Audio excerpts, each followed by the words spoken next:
guys, we're in the kitchen again. A few people said they missed my cooking videos. Not many people, but a couple of people, so this video is for you.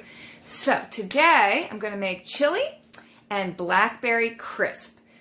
I am using some of my Prepper Pantry canned goods for the chili. I went upstairs, you know I keep my Prepper Pantry canned goods and nuts and pasta and rice stored under my kids' beds. So I was up there yesterday looking for coconut milk, which I did not have, but then I saw these other cans of things that made me think chili would be fun. And then, of course, I've got the blackberries from the dumpster haul, so I'll get the chili going first, so that's cooking, because, you know, that has to cook and blend and let the flavors meld all day long. And then while that's cooking, we'll get going with the blackberry crisp. So for the chili, I'm going to start by sauteing some onions and smashing up some garlic. These are all dumpster finds. They're the blackberries all washed off, waiting for their turn. Here's the Walmart brand olive oil. I'm going to use a tiny bit of to saute the onions. Then I have my various canned things. Chili beans, those are from Walmart. I've never actually had those before. Diced tomatoes, black beans, white beans, and chili ready tomatoes. And I think what I'll do is take some of that 5-pound hunk of hamburger meat from yesterday, and I will cook some of that. I'll keep it separate from the chili so that those who want hamburger meat in their chili can have that, and those who want it vegetarian, which would obviously be me, won't have the meat in the chili. So here we go. So first, to chop all of this up. Now, for those of you who've seen any of my cooking videos before, you know that my knife skills are not very professional, and, you know, I don't really know what I'm doing. But I just cook, and some of the times the food turns out tasting pretty good. And when it doesn't, then I just eat it all myself, since I refuse to waste food.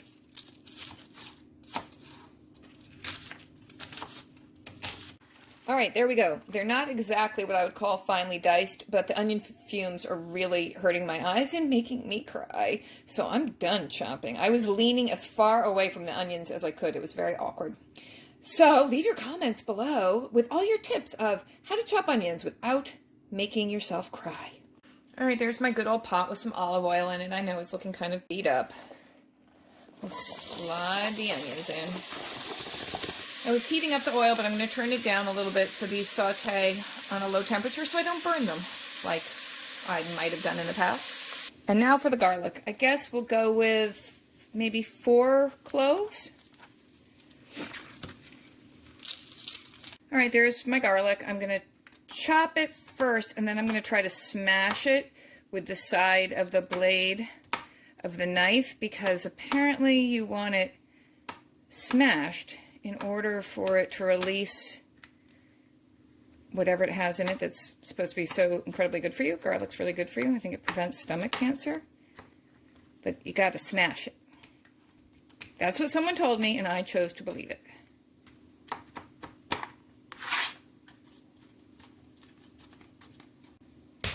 Oh!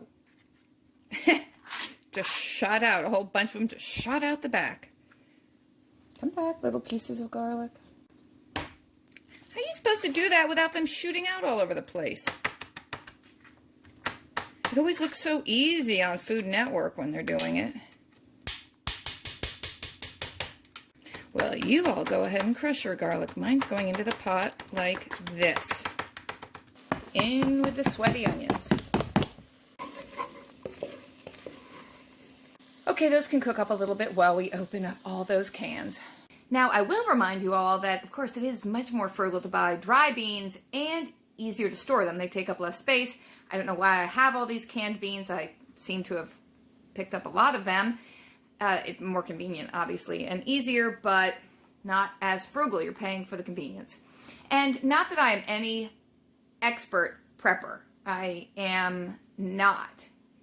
I have gathered a circle of a few associates, and we all have different skills and knowledge that, like, all together we could probably do pretty well in surviving a natural disaster or a zombie apocalypse or whatever the emergency is. Me alone, I just have the stockpile of the food. We have a close associate who is very expert at living off the land, and of course, Frugal Daddy is the guy with the guns and ammo. But anyway, so what was my point?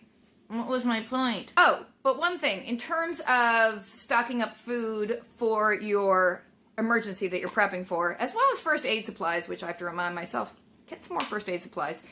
You want to make sure you have foods that you actually like. Like, I've got some canned food up there that I kind of think, like, why did I buy all the canned peas? I don't really like peas. But I think I was thinking in terms of throwing them together with other veggies like canned carrots, which I also don't like, to make vegetable soup, which I do like.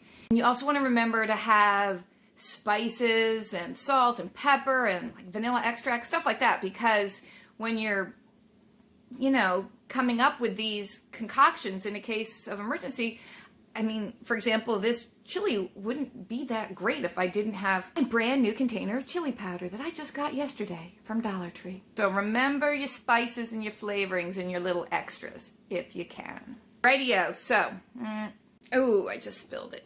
Okay, so I opened these cans and I'm going to drain, you can see it, the goo. I'm going to drain off the bean goo. And I've had people ask me, why are you draining your bean goo away and why are you rinsing it off? Why don't you just put that into what you're cooking? And I don't know. I'm a bad vegan. The goo, it kind of grosses me out. I'm just in the habit of getting rid of the goo. I can't even remember what it's called because there is a special name for it. But I need to look into doing stuff with the goo more rather than pouring it off. The other day, my older daughter used the goo, let's call it, that's not really what it's called, obviously. She used the goo from the can of chickpeas to make some vegan chocolate mousse. Unbelievably delicious. And it wasn't one of those dishes where you think, well, you know, for something healthy, that's okay. Or, well, I guess if I was vegan and I couldn't have anything else, I mean, that's better than nothing. I mean, I guess it's okay. No. No. If you didn't know it was vegan and you didn't know it was made from chickpea goo, like, you would have no idea it wasn't a normal traditional chocolate mousse. You would have no idea whatsoever. It was amazing. So that's a goal for us. Learn what to do with the goo. But for the moment, I'm just draining the goo away because right this moment is not when I'm learning what to do with the goo. But again, hey, leave your comments below if you have tips and ideas of what to do with your bean goo. So there are the onions looking pretty soft and sweaty. And I'll just pour in my can of chili-ready tomatoes. Chili-ready tomatoes. And my can of basic diced tomatoes. And we'll add in the black beans and the white beans. And the chili beans. Shush, kitty cat, what are you saying?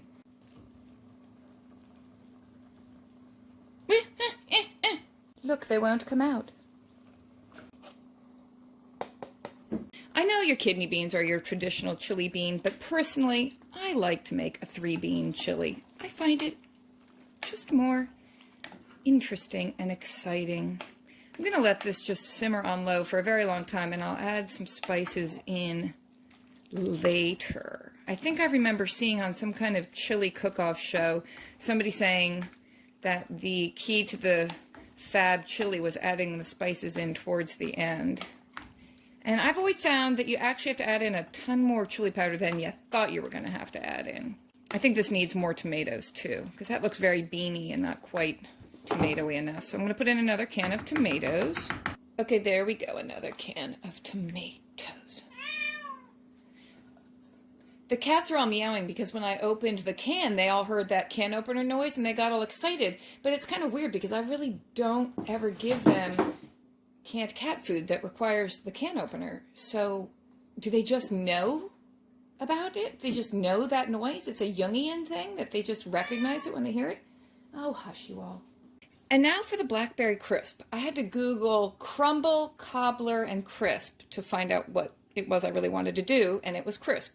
So we have our slightly oiled Pyrex dish. I used sunflower oil to grease the bottom a little bit, and I'm pouring in 2 cups of my fresh dumpster blackberries, which does not look like enough at all because this dish is probably too big. So, as we do things on the fly here, I'm just going to put in more until, oh, I just dropped one on the floor, until it looks right to me.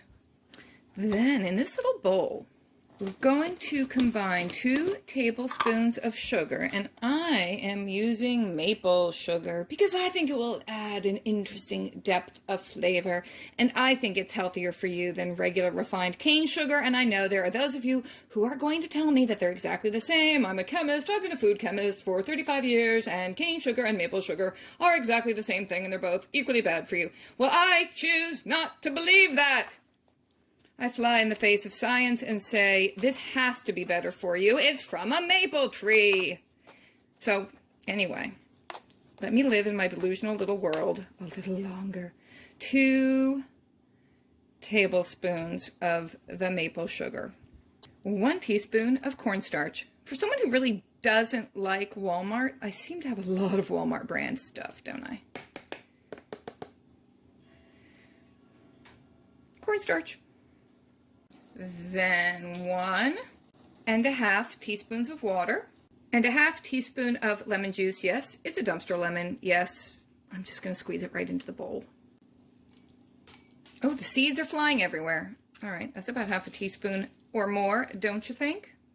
And we'll try to gingerly scoop out the seeds that went into the mixture. Then we stir it up. Stir it up. And we're going to pour that over the blackberries. Then we'll make our crumb topping. And I'll tell you the way you're supposed to do it, and then I'll show you what I'm actually doing. Pour over blackberries. Now, I know you're thinking, since you just pretty much tripled the amount of blackberries you were supposed to put into the recipe, Amy, shouldn't you be doing more of this little cornstarch concoction? I don't know, probably, but I'm not. So for the crumbly topping, the recipe actually calls for 1/2 cup of instant oats, 1/4 cup of flour, yes, that's right, and 1/4 cup of packed brown sugar. And I know, as God is my witness, I know somewhere in this house I've got oats, but I can't find them. But what I do have is dumpster oatmeal packets. Yay! They are maple and brown sugar flavored. I'm not 100% wild about this substitution. I may be 85% wild about it, just because I think that these instant oatmeal packets just have more sugar than we really want. But this is what I'm going to use. Instead of the oats and the brown sugar, I'm just going to use 3 of these oatmeal packets. And instead of the extra white flour, I'm going to use almond meal because I have it, and I do have white flour too in the house. But as I was reading through various cobbler, crisp, crumble recipes, I was looking at Chef John's recipe. You guys know Chef John, of course. He is awesome, love him. And he was making a blackberry cobbler, I want to say, and he was substituting almond meal in for flour because he had it on hand.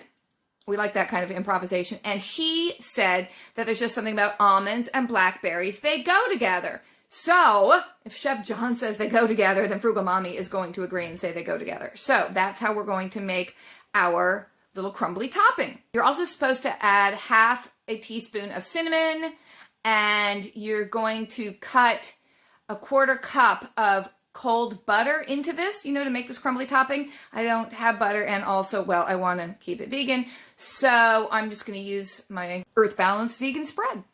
And it's not ice cold, so whatever, it's going to be fine. So into our pretty plastic bowl, I shall dump 3 of these packets, because that is instant oatmeal, right? Which the recipe did call for in a slightly different form.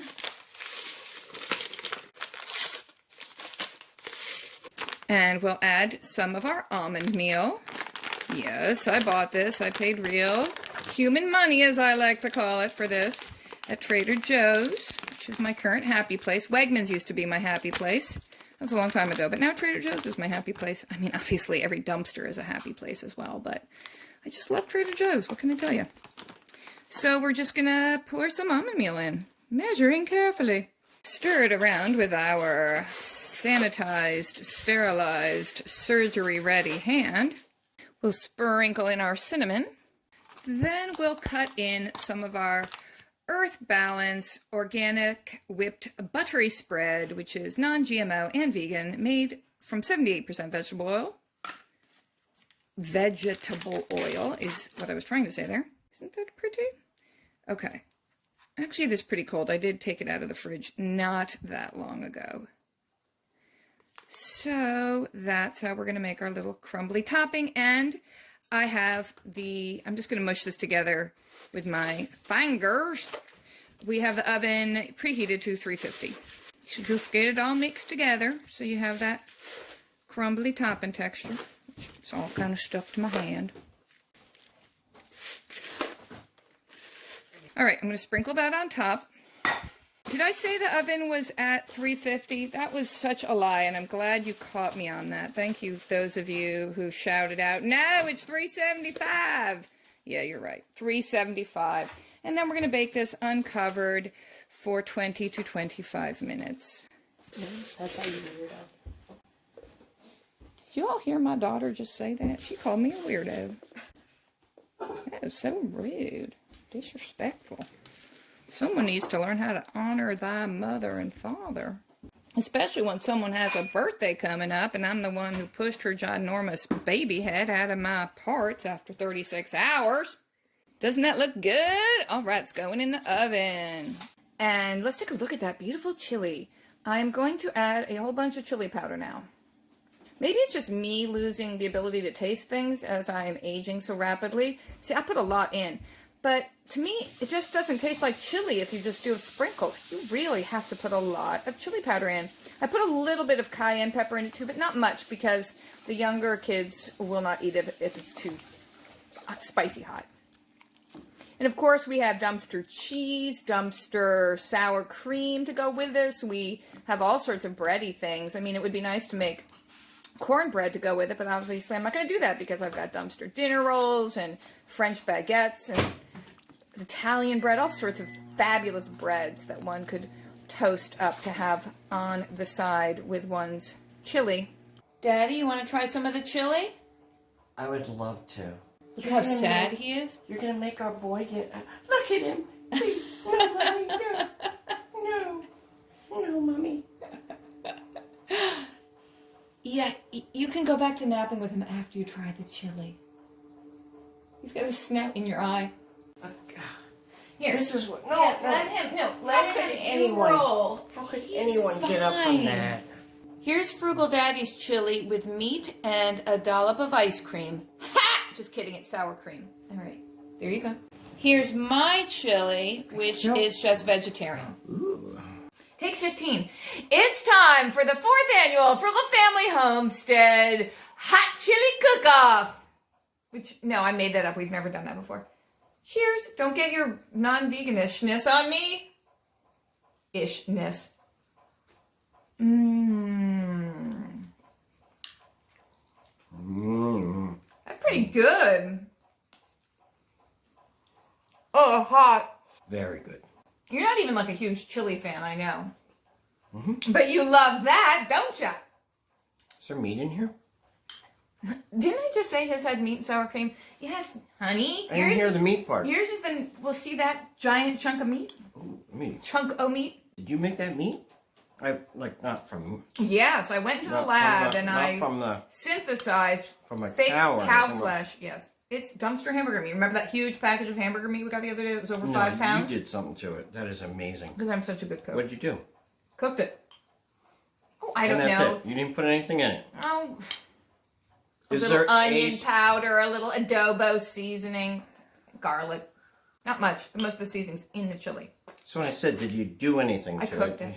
I was going to bring you oyster crackers, too, which are also from the dumpster, but then, I don't know, I just thought bringing out a bag of oyster crackers and not even bothering to put them in a dish or anything would just look tacky, and I just didn't do it at all then. Do we have any chips? Like tortilla chips? I think we have dumpster Fritos. This is really good. All right, next, I'm going to try that Blackberry Crisp. Here is the Blackberry Crisp. I did not eat all that. I could easily. I'm not entirely sure who did. It was on top of the stove cooling, and I came in the kitchen and somebody ate it. So anyway, I thought, well, I might as well try it.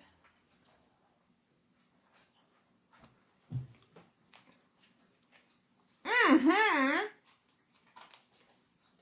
Thumbs up, Frugal Mommy. You know, I don't know that I've ever had a Blackberry crisp before in my whole life, and I gotta say, I love it.